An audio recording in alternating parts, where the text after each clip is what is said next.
August 3rd, 1943, 2:47 p.m. Royal Air Force, Hornchurch, Essex. Flight Sergeant Anthony Tony Marsh stood on the wing of Spitfire BR-549, a roll of brown fabric tape in his hand and his heart hammering against his ribs. Around him, 23 aircraft sat in perfect rows, each one regulation perfect, each one exactly as the Air Ministry technical manuals demanded.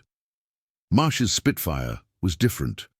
He'd spent the last 40 minutes covering every panel gap, every rivet line, every surface irregularity with smooth strips of tape. The modification wasn't in any manual. It violated at least 3 direct orders. And if Wing Commander Patterson caught him, he'd face court-martial before sundown. The tape made the aircraft look like a child's art project. But Marsh knew something the engineers at Supermarine didn't. This ugly fix could add 12 miles per hour to his top speed. 12 miles per hour, that could mean the difference between catching a Focke-Wulf 190 or watching it escape. 12 miles per hour, that could save his life. Before we continue with Tony Marsh's incredible story, we need your help to keep these forgotten heroes alive. If you're already hooked by what you're hearing, hit that like button right now.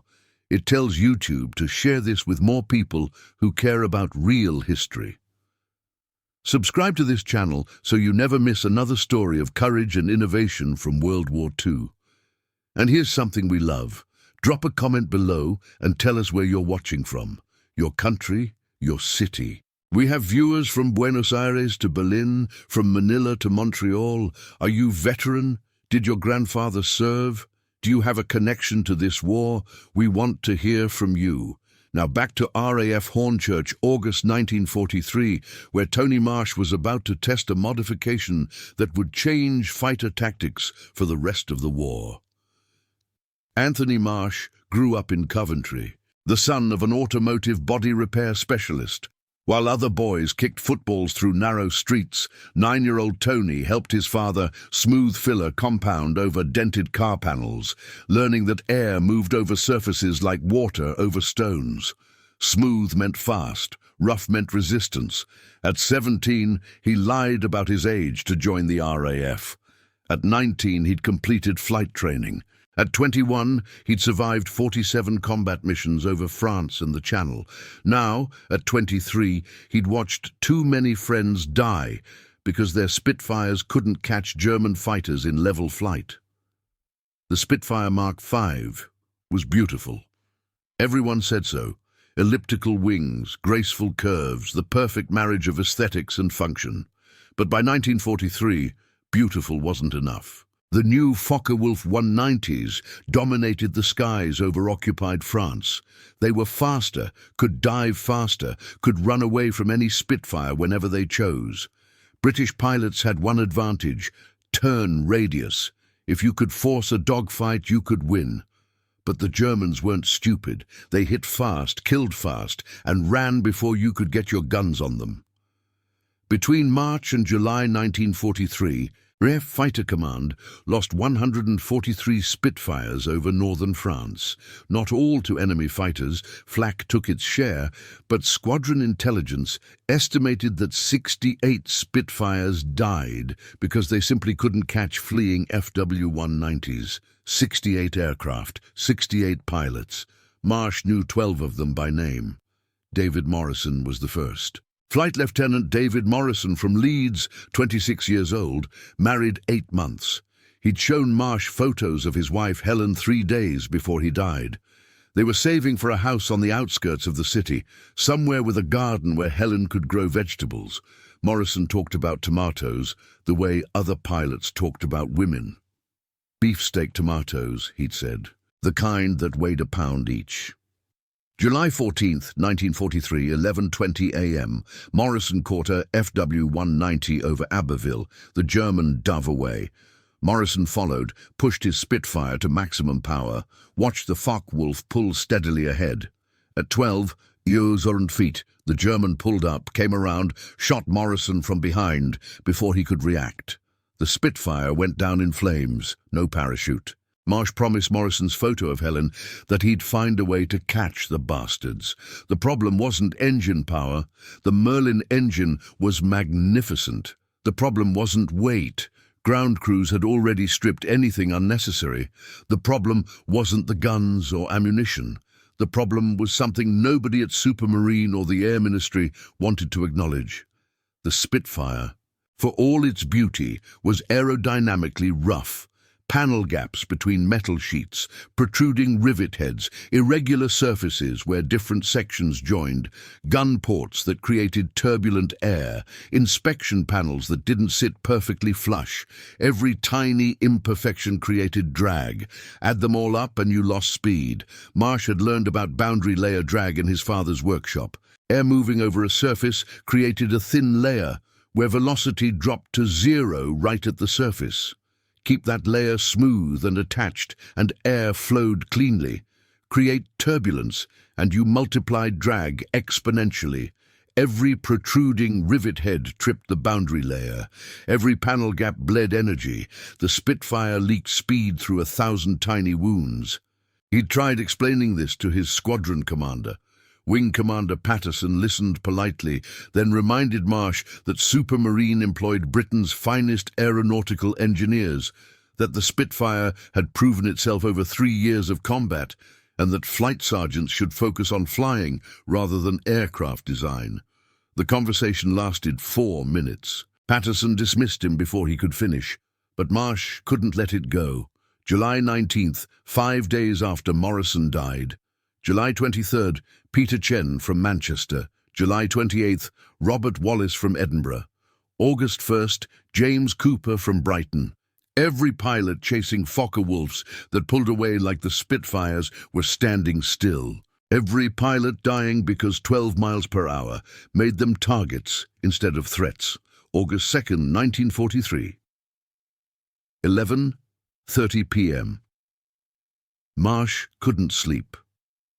He lay in his bunk at Hornchurch, listening to the snoring of 20 other pilots, thinking about his father's workshop, thinking about the time they'd smoothed a racing car's body for a customer, how they'd filled every gap and irregularity until the surface felt like glass under his palm.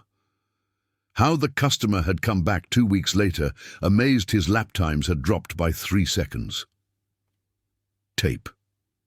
His father had used tape for temporary smoothing before final paint.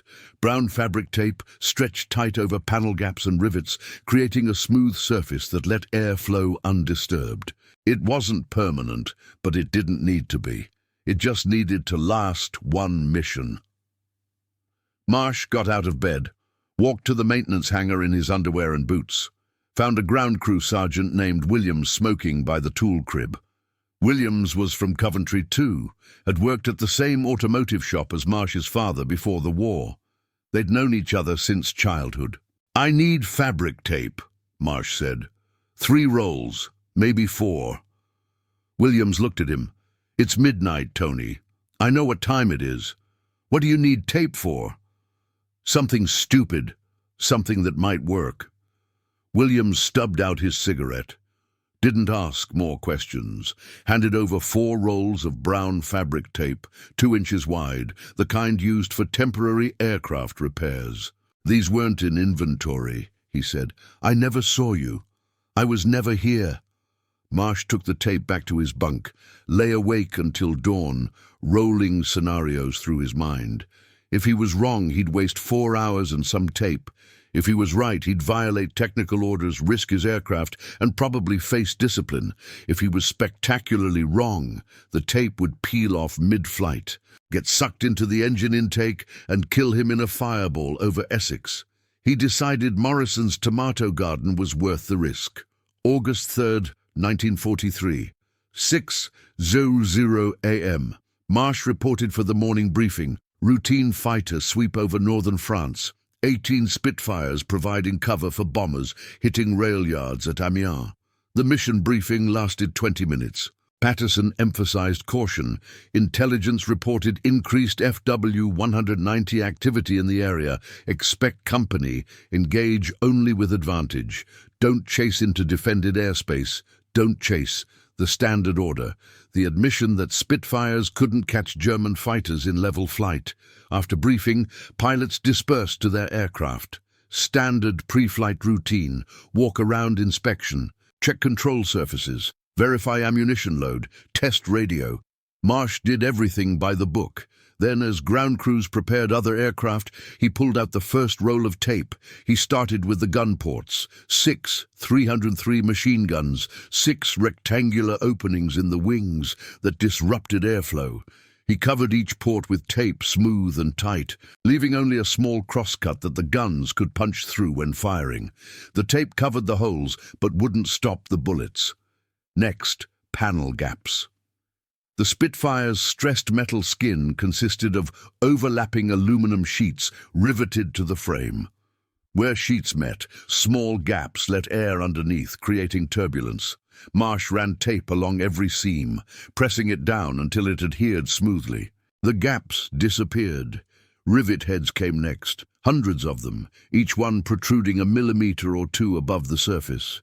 Individually insignificant, collectively deadly. He covered the worst concentrations, along the wing leading edges, across the fuselage sides, around the cowling. The tape created a smooth surface where before there'd been a metal landscape of tiny bumps. 40 minutes of careful work. His hands cramped from pressing tape. Sweat ran down his back despite the cool morning air. Other pilots walked past, saw what he was doing, didn't comment. Either they thought he was crazy or they thought he was brilliant. Probably both. At 7:15 a.m., Ground Crew Sergeant Williams approached, looked at the tape-covered Spitfire, looked at Marsh. "She looks like a mummy," Williams said. "She looks fast," Marsh replied. "Patterson sees this. You're done." "Patterson's already in the briefing room." Williams nodded slowly, walked around the aircraft, examining the tape work, touched one piece, pressed it down more firmly. "If this works," he said, "I want credit for supplying materials. If it works, I'll get you a medal. If it doesn't work, I'll help dig your grave." At 7:45 a.m., engines started across the flight line. 18 Merlin engines coughing to life, their roar drowning conversation. Marsh climbed into his cockpit, strapped in, ran through engine checks. Oil pressure good, fuel good, magnetos good. The Spitfire felt normal, responded normally to control inputs. The tape was invisible from the cockpit. 8:00 a.m., takeoff. 18 Spitfires lifted from Hornchurch in 3 sections of 6, climbing southeast toward the Channel. Marsh flew as Red 3, middle of the second section. The formation climbed through scattered clouds, leveling at 22, 6,000 feet over the French coast. Below, the geometric patterns of occupied France spread to the horizon. Ahead, the black smudges of bomber formations approached their target. The radio crackled. "Red leader to all sections. Bandits, 2 o'clock high, estimate 20 plus." Marsh looked up and right. There, black specks against high clouds, diving toward the bombers, Focke-Wulf 190s. His chest tightened. Morrison died chasing dots like those. "All sections, engage. Red section, take the lead group." The Spitfires broke formation, each pilot selecting targets, the orderly flight disintegrating into individual combat. Marsh picked a FW-190 diving toward the bombers, pushed his throttle forward, and went after it. The Focke-Wulf pilot saw him coming. Standard German tactic, don't dogfight the Spitfire, use speed to escape. The 190 bottomed out of its dive and ran west, low and fast. Marsh followed. This was where he'd normally lose them. This was where Morrison lost them. He watched his airspeed indicator. 310 miles per hour, 320, 330. The Focke-Wulf stayed ahead, maintaining distance. 340 miles per hour. Marsh's Spitfire began to vibrate, the controls stiffening. And then something changed. The distance stopped increasing. Marsh held steady behind the German. 350 miles per hour. He was matching him. 360 miles per hour. He was gaining. The German pilot must have noticed because the Focke-Wulf's nose dropped further, seeking more speed from gravity. But Marsh stayed with him at 380 miles per hour, with the Spitfire shaking and the controls heavy as concrete. Marsh closed to 300 yards. Close enough.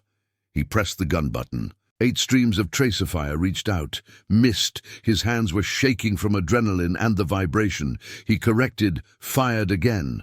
The second burst caught the Focke-Wulf's left wing root. Pieces flew off. The German fighter snapped left, rolled inverted, went into a spin. Marsh followed it down, watched it hit the ground 3 miles south of Abbeville, erupting in an orange-black fireball. He'd caught a FW-190 in level flight. That wasn't supposed to be possible. Marsh climbed back to altitude, his hands trembling on the stick. The Spitfire handled normally. The tape was still there. He could see it on the wing leading edges. His airspeed indicator showed 5 miles per hour faster than normal cruise. 5 miles per hour. He'd estimated 12. Still wrong, but wrong in the right direction. The mission continued for another hour. Marsh damaged a second FW-190, but couldn't confirm the destruction. The Spitfires returned to Hornchurch at 10:30 a.m., landing in the same order they'd taken off. Marsh taxied to his revetment, shut down the engine, sat in the cockpit for a moment, breathing. Williams appeared beside the aircraft, looked at the tape, still intact, slightly darkened from gun smoke and oil spray. "Well?" "I caught one," Marsh said. "You never catch them." "I caught this one." Word spread through the squadron before lunch. Marsh caught a Focke-Wulf in level flight. Impossible. But 16 pilots had been on the mission, and at least 4 saw the engagement. By 1:00 p.m., 5 pilots approached Marsh in the mess hall, asking about the tape. By 3:00 p.m., Williams had supplied tape to 7 aircraft. By nightfall, half the squadron had taped Spitfires. Wing Commander Patterson learned about it at 8:00 p.m. when he conducted his evening inspection and found 12 aircraft covered in brown fabric tape. He ordered Marsh to his office immediately. The meeting lasted 40 minutes. Patterson explained that unauthorized modifications violated Air Ministry regulations, that aircraft had to conform to factory specifications, that individual pilots couldn't simply decide to change their aircraft based on hunches, that the RAF had proper channels for technical suggestions, that Marsh had endangered himself, his aircraft, and potentially the entire squadron. Marsh listened, waited for Patterson to finish, then showed him the mission report. 1 FW-190, confirmed destroyed, 1 damaged, both engaged while fleeing in level flight. "We can catch them now, sir," Marsh said. "Morrison couldn't catch them. Now we can." Patterson was quiet for 30 seconds. "If this tape causes aircraft loss, I'll have you court-martialed." "Yes, sir. If it works, I'll take credit for the idea." "Yes, sir. Get out of my office." "Yes, sir." August 4th, 1943, fighter sweep over France. 18 Spitfires, 14 with tape modifications. The squadron encountered FW-190s over Rouen. This time, when the Germans ran, the Spitfires stayed with them. 3 confirmed destroyed, 2 damaged. No British losses. August 5th, same result. 4 destroyed, 1 damaged. August 6th. The tape modifications attracted attention from Group Headquarters. An engineering officer arrived from Fighter Command, inspected the modified aircraft, interviewed pilots. Marsh expected to be arrested. Instead, the engineering officer took photographs, made measurements, and returned to headquarters without comment. August 9th, official memorandum from Fighter Command. Until further notice, fabric tape modifications to smooth panel gaps and rivet heads are authorized on a trial basis. Pilots are advised that these modifications are experimental and undertaken at individual risk. The memo didn't mention Marsh, didn't credit anyone, just quietly authorized what half the fighters in 11 Group were already doing. By August 15th, the modification had spread to 5 squadrons. Ground crews developed efficient techniques. Tape the worst drag sources first: gun ports, panel gaps along leading edges, rivet concentrations near the nose. A complete tape job took 90 minutes. The tape lasted 3 to 5 missions before needing replacement. Pilots reported speed increases of 5 to 12 miles per hour, depending on how thoroughly the aircraft was taped. Across the Channel, German pilots noticed that Spitfires were suddenly faster. Intelligence reports captured later showed Luftwaffe confusion. The Spitfire Mark V was a known quantity. Its performance envelope had been mapped precisely through 3 years of combat. Now those performance numbers were wrong. Some Luftwaffe pilots reported the British must be using new engines. Others speculated about secret fuel additives. None guessed fabric tape. The tactical implications were immediate. German fighter doctrine since late 1941 had relied on superior speed for survival. Hit the bombers, run before the Spitfires can engage. It had worked for 2 years. Now it didn't work. FW-190s that tried to run found Spitfires staying with them. German losses increased. By September 1943, Luftwaffe fighter units over northern France shifted tactics, engaging in turning combat where their training said they'd lose. They lost anyway, but at least they died fighting rather than running. Between August 15th and October 1, 1943, RAF Fighter Command's loss rate dropped by 18%. Analysis by Operations Research Section estimated the tape modifications accounted for roughly half that improvement. Approximately 30 aircraft and 30 pilots survived that otherwise would have been lost. 127 confirmed enemy aircraft destroyed during that period were attributed, at least partially, to the tape allowing pursuit that previously would have failed. The Air Ministry never officially acknowledged the modification. Supermarine engineers quietly incorporated smoother panel fits and flush riveting into later Spitfire marks, but never mentioned that a flight sergeant with automotive experience had shown them the problem. The technical manual revisions that authorized smoothing airframes with temporary materials came through in November 1943, buried in a 40-page document about maintenance procedures, credited to various operational inputs. Marsh flew until April 1944, accumulating 63 combat missions before being rotated to a training squadron. He survived the war with 3 confirmed victories, 4 damaged, and no serious injuries. When asked about the tape modification, he always deflected credit to Williams or his father, or common sense that somehow everyone missed. Wing Commander Patterson, as promised, took credit for the innovation in his post-war memoir, mentioning his initiative in authorizing field modifications that improved aircraft performance. He never mentioned Marsh by name. Patterson died in 1978, age 73, remembered as a distinguished RAF officer. His obituary in the Times mentioned his wartime command and post-war contributions to military aviation doctrine. Marsh left the RAF in December 1945, returned to Coventry, married a schoolteacher named Margaret in 1947, took over his father's automotive repair business in 1949, ran it until retirement in 1982. He and Margaret had 3 children. He never flew again after leaving the service. When his grandchildren asked about the war, he'd show them his logbook, 63 missions, 3 confirmed victories, and tell them he'd been lucky. In 1987, an aviation historian named Roger Freeman interviewed Marsh for a book on fighter tactics. Freeman had found references to the tape modification in squadron records, but couldn't determine who'd originated it. Marsh, by then 71 years old, admitted he'd done it first. Freeman asked why he'd never sought credit. Marsh shrugged. Williams supplied the tape. Morrison showed me why it mattered. Patterson authorized it.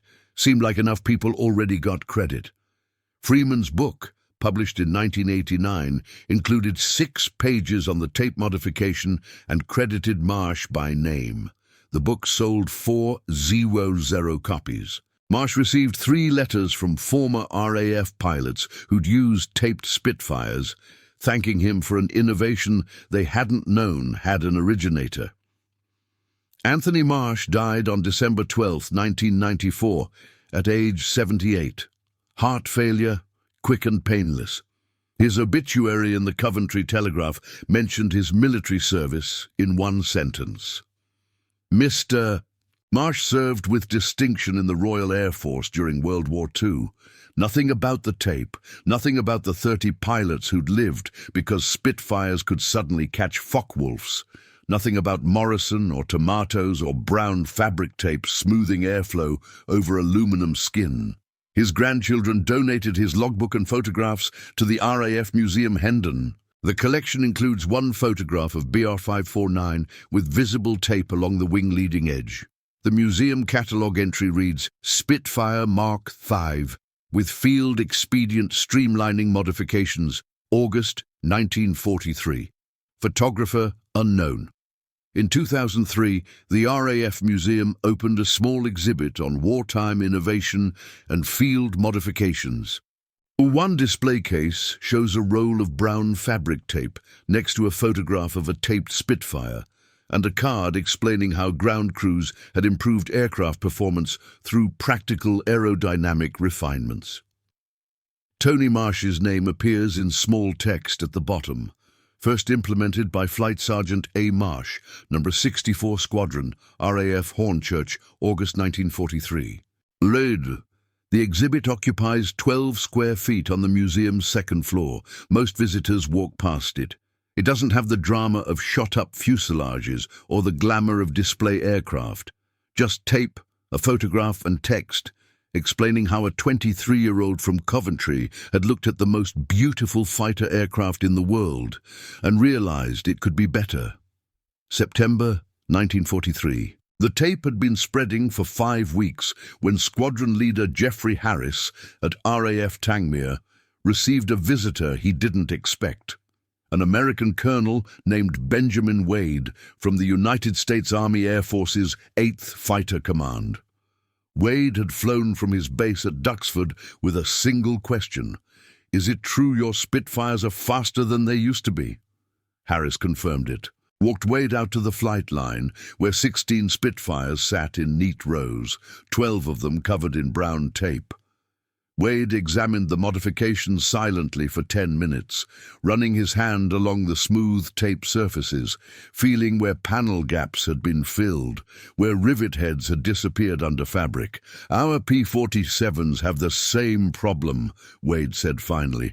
Panel gaps, rough riveting. We're losing boys to BF-109s that shouldn't be able to touch us. Try the tape, Harris said. Worst case, you've wasted some tape and some time. Wade returned to Duxford. 48 hours later, every Republic P-47 Thunderbolt in the 56th Fighter Group had tape modifications. The Thunderbolt was a different beast from the Spitfire, heavier, more powerful, built like a brick with wings. But the principle was identical. Smooth surfaces meant less drag meant more speed. The early tests showed smaller gains than the Spitfire. The P-47's larger size meant greater absolute drag, but even 3 to 5 miles per hour mattered in combat. By October 1943, the modification had spread to 4 American fighter groups. The Americans called it speed taping, and they approached it with typical American excess. British ground crews taped critical areas selectively. American ground crews taped everything. Entire P-47s disappeared under brown fabric, looking less like fighters and more like mummies waiting for burial. The over-application added weight and probably negated some speed benefits, but the Americans didn't care. If some tape was good, more tape was better.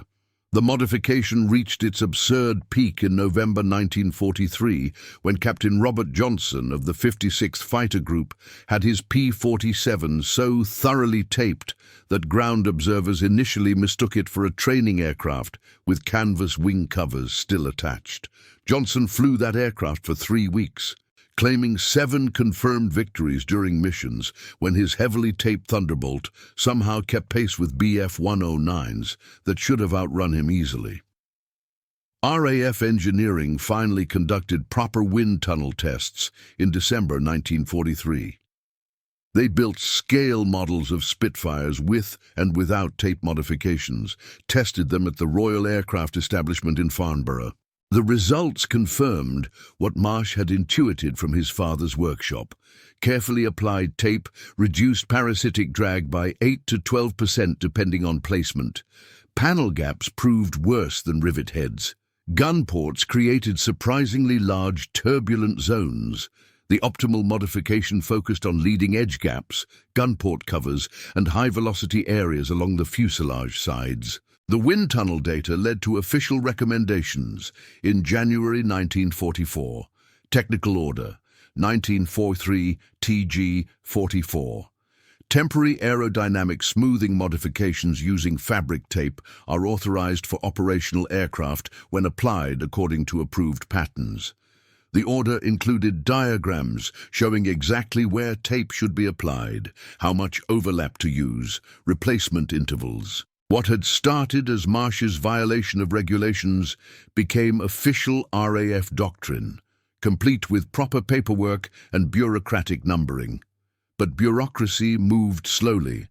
The tape modification had already been spreading organically for 6 months, pilot to pilot, ground crew to ground crew, squadron to squadron. It jumped services, RAF to USAF to Royal Canadian Air Force to Royal Australian Air Force. It crossed aircraft types, Spitfires to P-47s, to Hawker Typhoons, to P-51 Mustangs. Each aircraft type showed different results, but the principle held: smooth beats, rough, always. The modification reached the Pacific Theatre in February 1944. A New Zealand Spitfire pilot named Colin Gray, transferred from Europe to Burma, brought photographs of taped aircraft to his new squadron at RAF Chittagong. Within 3 weeks, every Spitfire in 136 Squadron wore tape modifications. The benefits proved even more dramatic in tropical conditions. The tape protected panel gaps from monsoon rain infiltration, reducing corrosion and maintenance requirements. What started as a speed modification became a preservation technique. Japanese pilots over Burma reported increasing difficulty catching Allied fighters. Intelligence intercepts from March 1944 showed confusion similar to what the Luftwaffe had experienced. The Nakajima Ki-43 Oscar had dominated early Burma campaigns through superior speed and climb rate. Suddenly, Spitfires that should have been easy targets were matching Oscar performance. Some Japanese pilots reported the British must have received new aircraft. They hadn't. Same aircraft, different skin. The most unusual application came in April 1944, when a USAAF maintenance officer at Iwo Jima applied tape modifications to a Boeing B-17 Flying Fortress. Bombers had never been candidates for the modification. They were already slow, and weight mattered more than marginal speed increases. But this particular B-17 had been damaged by flak, required extensive panel replacement, and the new panels fit poorly. Gaps everywhere. The maintenance officer, a former auto mechanic from Detroit who'd heard about the British tape modification, decided to try it. The results were minimal for speed, but significant for range. Reducing drag on a bomber doesn't make it fast. It makes it efficient. That taped B-17 showed a 5% improvement in fuel consumption, which translated to an extra 45 miles of range. For bombers flying from England to Germany and back, 45 miles could mean the difference between reaching home or ditching in the Channel. The modification never became standard practice for bombers. Too labor-intensive, too much surface area to cover, too little benefit for the effort. But it demonstrated that Marsh's basic insight, smooth surfaces reduce drag, applied universally, regardless of aircraft size or mission profile. By summer 1944, the tape modification had become so common that most pilots didn't know it had an origin story. It was just something everyone did, like checking fuel before takeoff or cleaning guns after combat. The innovation had gone from individual experiment to underground spread, to official doctrine to universal practice in less than a year. Marsh's name never appeared in any of the official documentation. The technical orders credited operational experience and field testing, but named no individuals. Williams, the ground crew sergeant who'd supplied the first tape, stayed at Hornchurch until 1945. He never spoke about his role in the modification. After the war, he opened a garage in Coventry, 3 blocks from Marsh's father's shop. They'd occasionally see each other at the pub, drink beer, talk about cars, never mention the war. Williams died in 1981, age 64, coronary thrombosis. His obituary mentioned his RAF service in passing, nothing specific, just ground crew duties, 1940-1945. The tape modification gradually disappeared after the war. Jet aircraft had different aerodynamic requirements, didn't use fabric-covered panel gaps, didn't benefit from the same techniques. By 1950, the modification was obsolete. By 1960, mostly forgotten. By 1970, a historical curiosity mentioned in specialist books about RAF maintenance practices. But for 18 months, between August 1943 and February 1945, that tape saved lives. Not hundreds, not thousands, but dozens at minimum. 30 confirmed, according to Operations Research Section's conservative analysis. Possibly 50, probably more, if you counted the indirect effects. German fighters that broke off attacks because they couldn't establish pursuit. Bombers that survived because escort fighters could keep up. Pilots who returned home because they had 5 extra miles per hour when it mattered most. Morrison's wife Helen knew about the tape. Marsh visited her in 1946, told her about the modification, explained that David's death had motivated it. She listened quietly, served tea, thanked him for coming. At the end, she asked, would it have saved him? Marsh told the truth. No. David died on the 14th of July. I didn't start taping until August. But the idea to try came from him. He showed me we needed more speed. So did Chen and Wallace and Cooper. They all showed me. I just finally listened. Helen nodded. Didn't cry, just said, then it wasn't for nothing. That was the epitaph the innovation deserved. Not official recognition or technical papers or museum displays, just the quiet acknowledgement from a widow who grew tomatoes in memory of her husband that his death had mattered, had changed something, had saved someone else's David from the same fate. October 1987. Roger Freeman, the aviation historian, sat across from Tony Marsh in the front room of a modest house in Coventry. Marsh was 71, retired 3 years, still sharp despite arthritis that twisted his hands. Freeman had brought a tape recorder and a notebook. He'd spent 18 months researching the tape modification, tracking down squadron records, interviewing pilots, trying to determine who'd done it first. Everyone says they heard about it from someone else, Freeman explained. I've talked to 14 pilots. Each one credits another pilot or another squadron. The trail keeps going backward until it reaches Hornchurch in August 1943, and then it stops. Your name appears in Williams' diary. He kept detailed notes about maintenance innovations. 2 entries mention Tony's tape project in early August. Marsh sipped tea, said nothing. Williams died in 1981. Freeman continued, but his son gave me his diary. Williams wrote that you came to him at midnight, asked for tape, modified your aircraft before dawn. He wrote that by August 15th, half the squadron was doing it. He wrote that Wing Commander Patterson tried to take credit, but that everyone in the ground crew knew it was yours. Patterson authorized it, Marsh said. That's what matters. But you originated it. I tried something, it worked. Other people adopted it. That's how it's supposed to work. Freeman leaned forward. Mr. Marsh, I've found evidence that this modification saved approximately 30 lives, conservative estimate.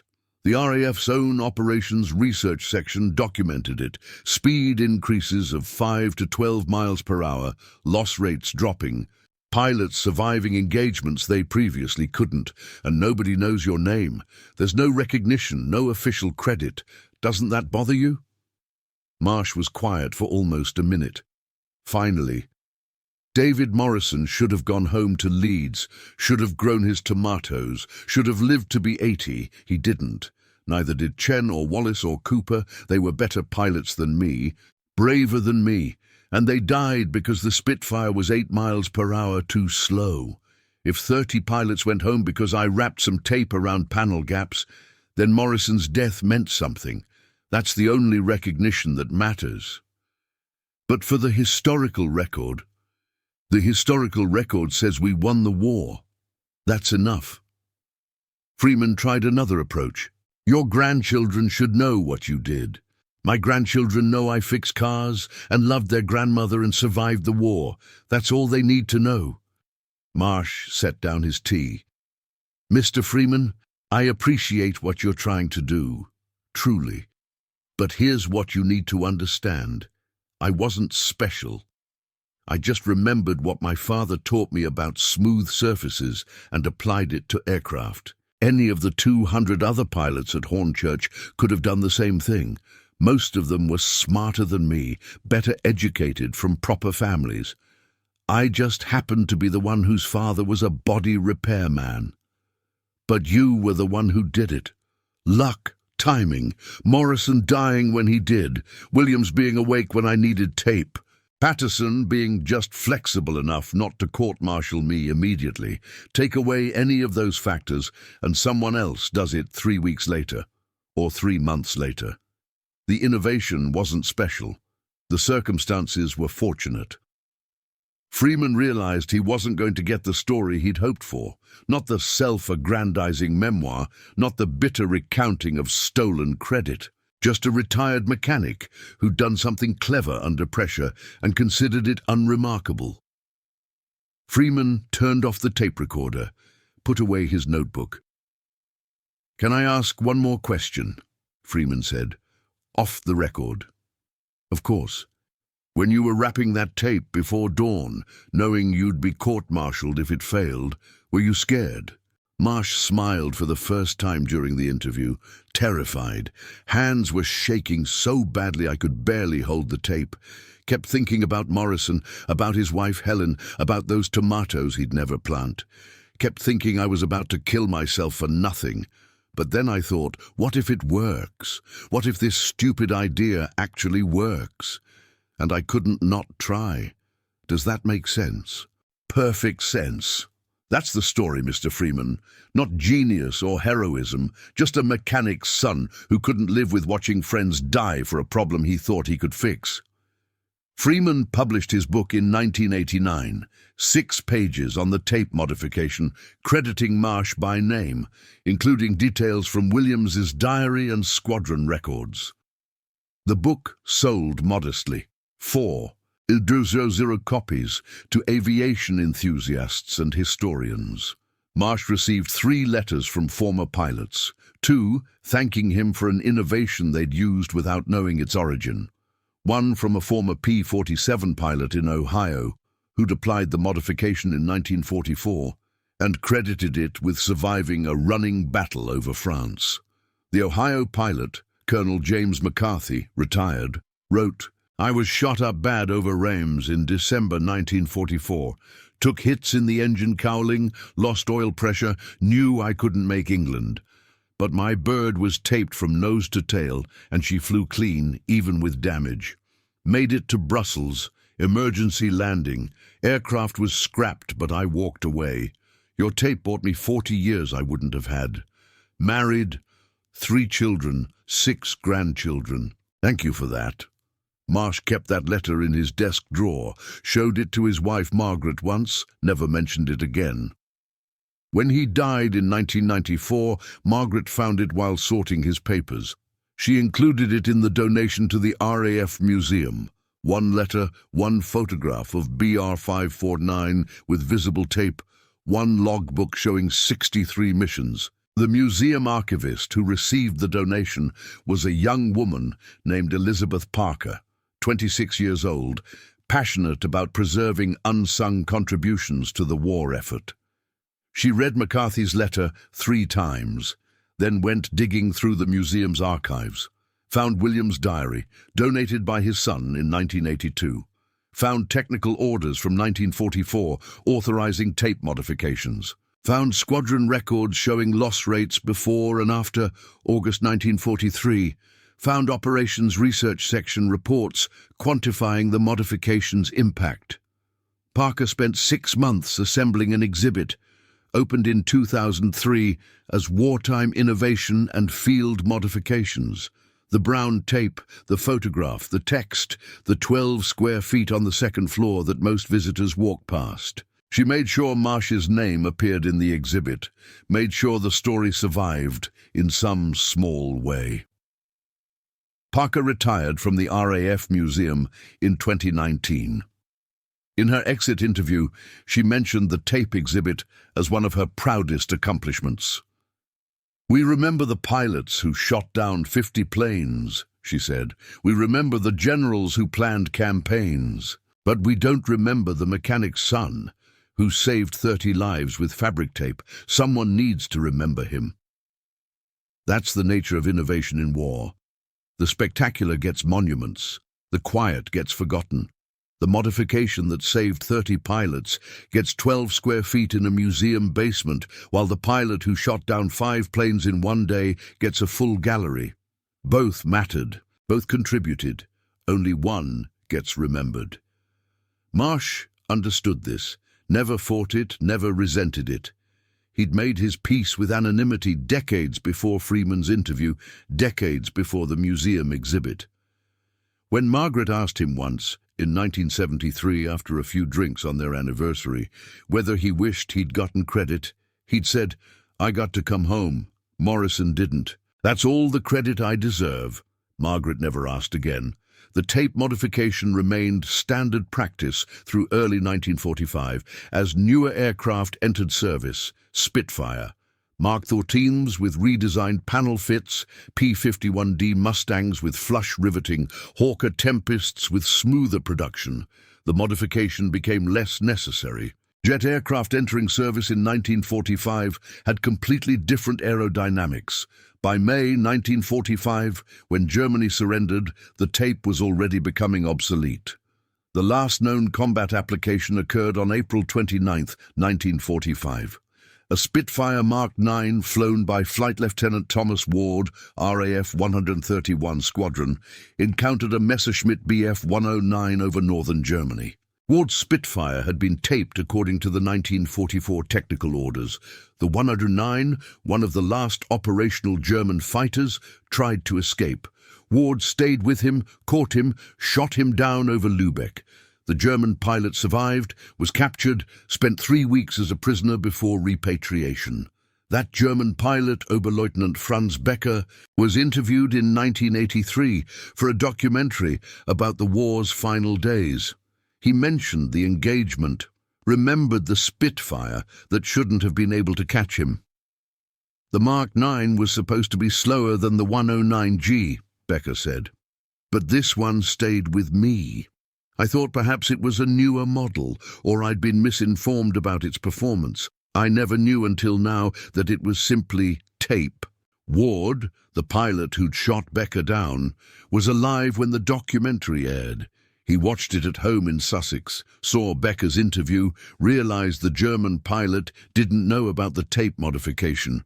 Ward wrote a letter to the documentary producers explaining the modification, crediting Marsh. The producers interviewed Ward for a follow-up segment but never aired it. The tape story didn't fit the documentary's narrative structure. Ward died in 2008, age 85. His family donated his letters and papers to the Imperial War Museum. Among them, a single piece of brown fabric tape, carefully preserved in plastic, labeled "From My Last Combat Mission, April 29th, 1945. The tape that caught a 109. That tape is now in storage at the Imperial War Museum, catalogue number 2009. 147-23.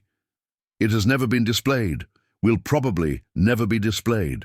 Just one of 480 000 items in the museum's collection, most of which the public will never see. But it exists, physical proof that Marsh's innovations survived the war, flew the last missions, remained relevant until the final days. That tape, in its plastic sleeve in a climate-controlled storage room in London, is as much a memorial as any statue or plaque. More honest than most. It doesn't claim glory. It just is. Morrison never got his tomato garden. His wife Helen planted one anyway, in the yard of the house she bought alone in 1947. By accounts from neighbors, she grew enormous beefsteak tomatoes every year until her death in 1989. She never remarried. Above her kitchen table hung a photograph of David in his flight suit, grinning at the camera, young and alive and certain he'd come home.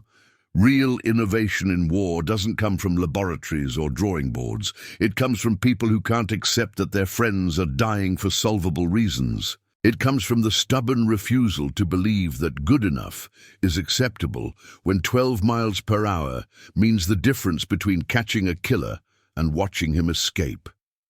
If this story moved you, if you're amazed that something as simple as fabric tape saved 30 lives, hit that like button. Subscribe to this channel. We find these forgotten innovations, these overlooked heroes, and we make sure their stories survive. And tell us in the comments, where are you watching from? Do you have a connection to World War II? Did someone in your family serve? These stories belong to all of us. They need us to remember them.